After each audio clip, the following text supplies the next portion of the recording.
Welcome to Max Sival Muthukani. In the video, we will talk about the coordinate geometry. Question number 5.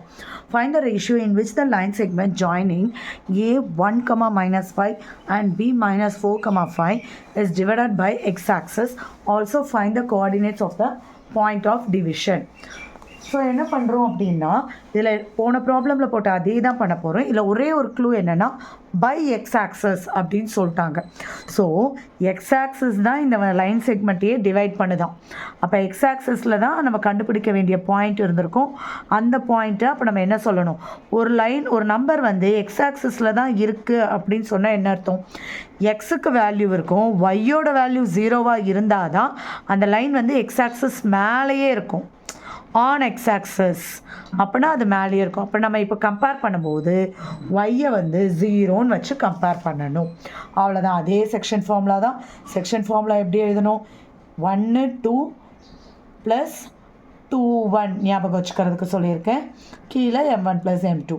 Y coordinate எழுதும் போதும் 1 2 2 1 2 1 divided by m1 + m2. இது x1 y1ன்னு எடுத்துக்கணும், இதை x2 y2ன்னு எடுத்துக்கணும், m1 m2 அப்படியே எடுத்துக்கலாம். இங்கே பாயிண்ட்டை வந்து எப்படி எடுத்துக்கணும், y வேல்யூ 0ன்னு எடுத்துக்கணும். So m1 × -4 + m2 × 1 m1 + m2. இங்கே m1 × 5 + m2 × -5 divided by m1 + m2. So x கோஆர்டினேட்டை கம்பேர் பண்ண வேண்டாம், இங்கே ஒய் கம்பேர் பண்ணலாம். ஏன்னா எக்ஸில் கம்பேர் பண்ணால் எக்ஸுன்னே இருக்கும், உங்களுக்கு ஆன்சர் கிடைக்காது. So 0 = 5m1 - 5m2 divided by m1 + m2 compare பண்ணுறோம். கிராஸ் மல்டிபிளில் கொண்டு போனால் 0 கூட எதை மல்டிபிள் பண்ணாலும் 0 தான். 5m1 - 5m2 m1 அந்த சைட் கொண்டு போயிடுறோம். -5m1 = -5m2. m1 divided by m2 தான் எழுதணும். So -5 divided by -5 cancel, 5 1s are 5 1s are.